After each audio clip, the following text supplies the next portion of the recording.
Grade 4 SS Day 17. This is the book cover, Pearl, Standard 4, Sam 2. In last session we have seen our fundamental rights and duties, and I told you we'll begin the chapter in next session. Let's begin the chapter in this session, children. Page number 241. Get started. Read the following. Write R if it is your right. Write D if it is your duty. आपको देखना है कि आपकी ये rights हैं या आपके duties है.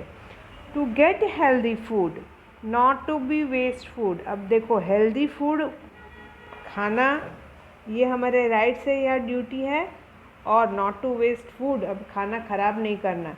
तो हेल्दी फूड लेना, पाना is your right, whereas the duty is not to waste the food. आपको एक बार खाना मिल गया तो उसको वेस्ट नहीं करना है, वो आपकी ड्यूटी है. To keep the school clean is your duty and to go to school is your right. So पहला डी एंड फिर बाद में आएगा आर, राइट है इसलिए. To play is your right and to play fair, ठीक से खेलना, is your duty. Not to use words that hurt other, दूसरे को तकलीफ हो ऐसे वर्ड्स नहीं यूज़ करने, is your duty. And to say what you think is your right. Yes the answer you can write. A right, first one A right, B duty, second one D duty and right, right and duty, duty and right. Write in this way and the blank space given in your textbook. Every country has set of rules according to which the government governs the country. सारे लोग को अपने अपने rules रहते हैं, उस हिसाब से गवर्नमेंट अपना शासन करती है. This set of rules is called constitution, और ये सारे रूल्स को हम क्या बोलते हैं? Constitution. Our country has been constitution, हमारे कंट्री के पास भी कॉन्स्टिट्यूशन है. The constitution of India is longest written constitution in the world. India का जो कॉन्स्टिट्यूशन है सबसे लंबा लिखा हुआ कॉन्स्टिट्यूशन दुनिया का है. It came into effect on 26 January 1950 and India became republic. और 1950 में छब्बीस जनवरी 1950 को ये लागू हो गया और इस दिन से इंडिया रिपब्लिक मतलब गणतंत्र हो गई. Since then this day is celebrated as our Republic Day, और उस दिन से ये हमारा रिपब्लिक डे मनाना शुरू हो गए. ये अंबेडकर जी हैं, इन्होंने कॉन्स्टिट्यूशन ऑफ इंडिया बनाई है. रचयिता है, is the architect of constitution.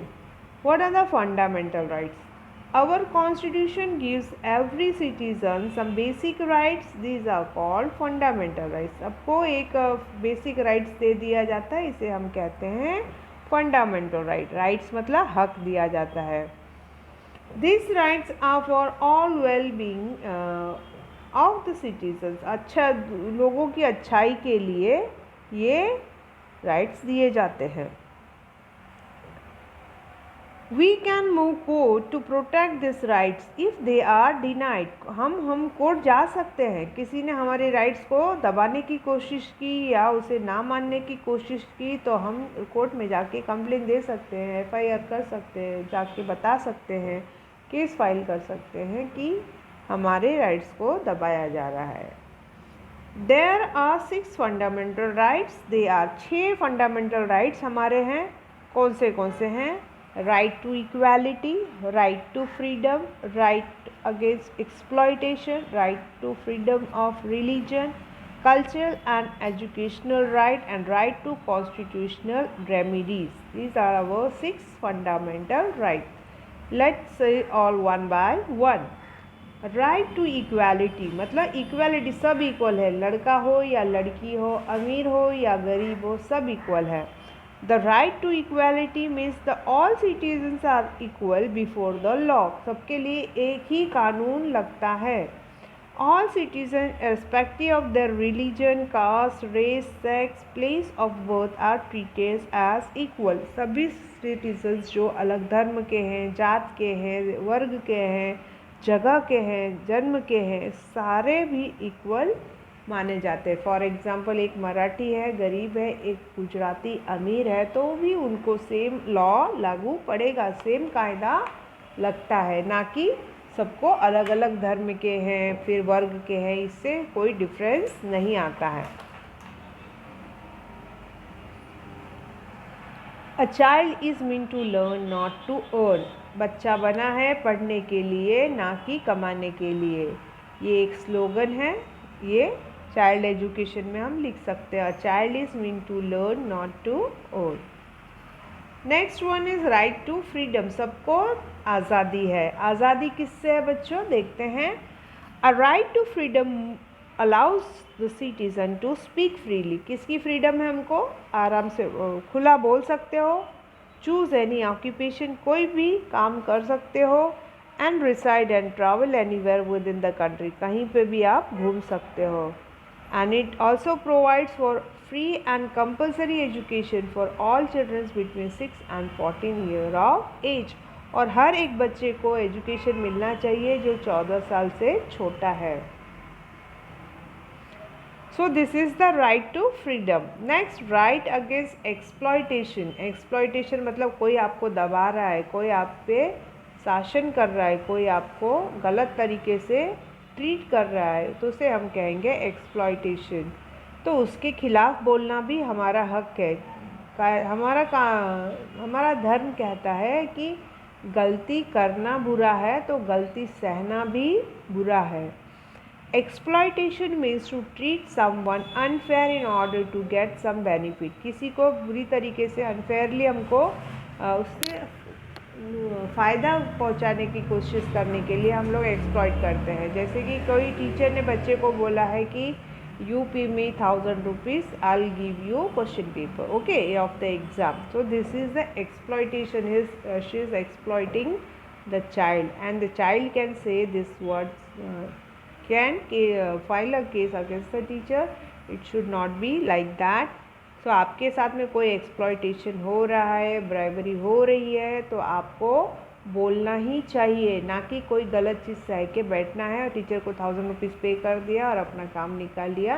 Teacher ने अपना काम निकालने के लिए आपको 1000 रुपीज़ पे करने को बोला है. This is unfair. आज से हम ये सब बुरी चीज़ें भी बंद करने वाले हैं. No exploitation in India. We will make the India exploitation free. यहाँ पे कोई किसी का एक्सप्लॉयटेशन नहीं करेगा. जैसे कि रास्ते पे चलते हुए ट्रैफिक पुलिस हमको बोलते हैं ना कि पे 1000 रुपीज़, तुम्हारे ये डॉक्यूमेंट्स नहीं है, वो डॉक्यूमेंट्स नहीं है. एंड इफ विल से कि I don't have 1000 rupees to pay, तो व्हाट दे विल से, अच्छा चलो 500 में डन करो. फिर कहेंगे 100 में डन कर दो. और ये 100 रुपीज़ वो लोग घूस ले लेते हैं अपने लिए और आपको जाने देते हैं. तो ये एक्चुअल में हम गलत कर रहे हैं. हम देंगे ही नहीं तो वो लोग आगे ऐसा करेंगे भी नहीं. अपने प्रॉपर डॉक्यूमेंट्स लेके निकलना है हमको, प्रॉपर तरीके से हेलमेट पहनना है, प्रॉपर ड्राइविंग करनी है. सब प्रॉपर रहेगा तो there will be no accident on the road.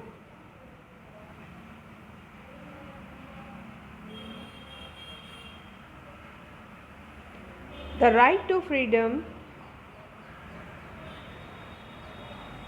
right to freedom of religion.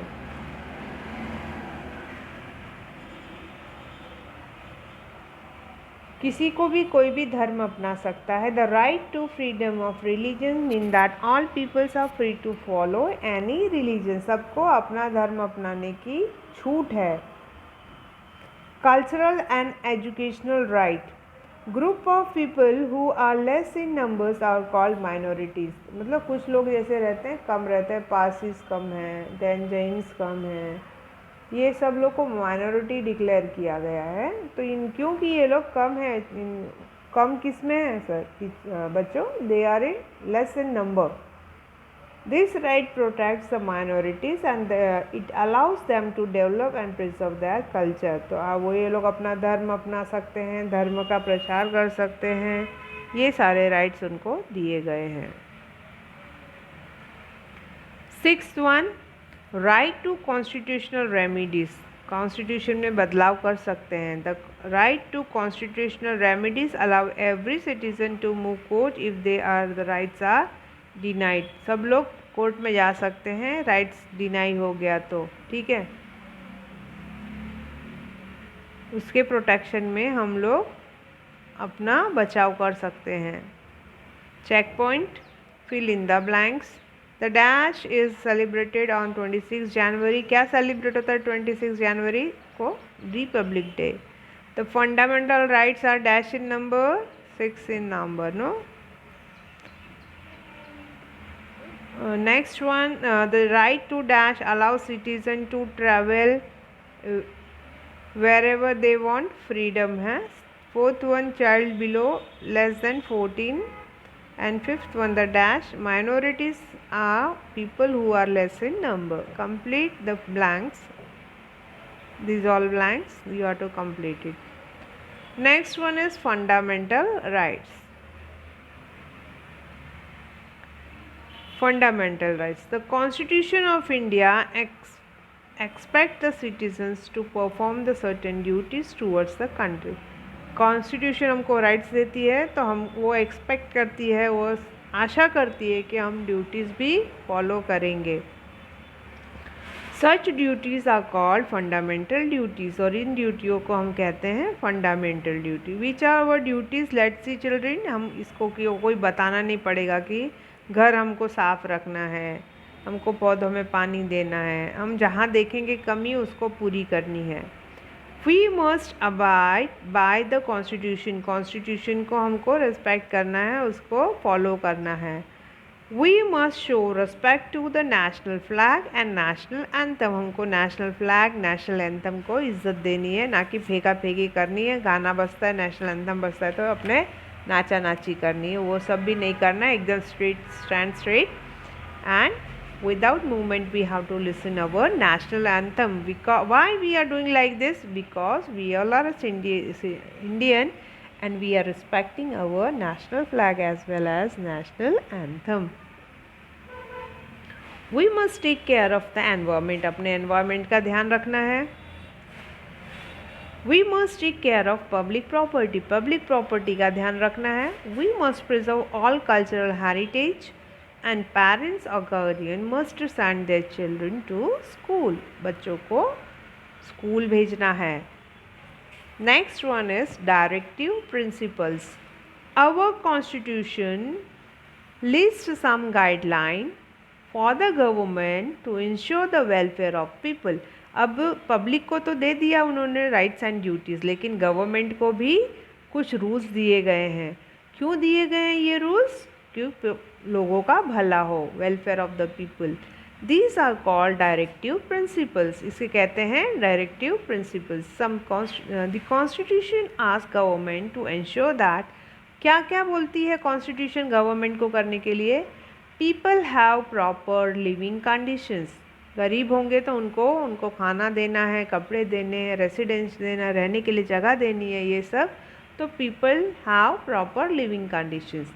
Every child goes to school. सारे बच्चे पढ़ने जाने ही चाहिए, क्योंकि पढ़ाई ही एक ऐसी चीज़ है जिससे हम गरीबी हटा सकते हैं. We can earn, we can develop the country and we can do many things if we are studied. If we have learned. हमको एजुकेशन होगा तो हम ब्राइबरी नहीं देंगे, हम सारे रूल्स ड्यूटीज़ आराम से फॉलो कर पाएंगे. Every person get proper treatment when she और ही इज़ सिक. बीमार रहेंगे तो उसको अच्छे से ट्रीटमेंट मिलनी चाहिए. जैसे कि फ्री ट्रीटमेंट गवर्नमेंट हॉस्पिटल्स में देते हैं बच्चों. इसीलिए देते हैं क्योंकि जब भी कोई बीमार पड़े और उसके पास पैसे न हो तो उसकी मौत ना हो जाए, उसको ट्रीटमेंट मिले, इसलिए हमारे यहाँ अलग अलग छोटे छोटे केंद्र बने हैं. Fact-wise, the directive principle listed in our constitution were adopted from the constitution of Ireland। ये हमारा जो कॉन्स्टिट्यूशन में डायरेक्टिव प्रिंसिपल्स है ना, वो कॉन्स्टिट्यूशन कहाँ से लिया गया है? आयरलैंड के कॉन्स्टिट्यूशन से, वो ही उठाकर इसमें डाला गया है। हमारा कॉन्स्टिट्यूशन बना ना, तो बहुत सारे देशों के कॉन्स्टिट्यूशन को रेफ़र किया, बहुत सारे देशों के नेशनल फ्लैग्स देखे गए, उसके बाद हमारा नेशनल फ्लैग और कॉन्स्टिट्यूशन बना है। अब देखो ये keeping surrounding clean is our fundamental duty. कचरा साफ रखना, आजू बाजू गंदगी नहीं फैलाना, ये हमारे ड्यूटीज़ हैं। Words to know, let's see which words we should, sorry before that see some hard words. Architect, a person who is responsible for sharing the and completing a work. जो आर्किटेक्ट है मतलब जिसने शुरू किया है, काम किया है और उसे कंप्लीट किया, उसे कहते हैं architect. Fundamental rights, the basic rights given by the constitution of every citizen of country. Exploitation, to treat other unfair to benefit for their work. Minorities, group of people who are less in number. Fundamental duties, the duties that the Constitution expects every person to perform towards the country. Directive principle, the guideline mentioned in the Constitution to ensure the welfare of people by the government. Complete the hard words. In next session we will do the exercise. Here the session ends. Thank you children. Learn the lesson and write the hard words in your SS classwork notebook.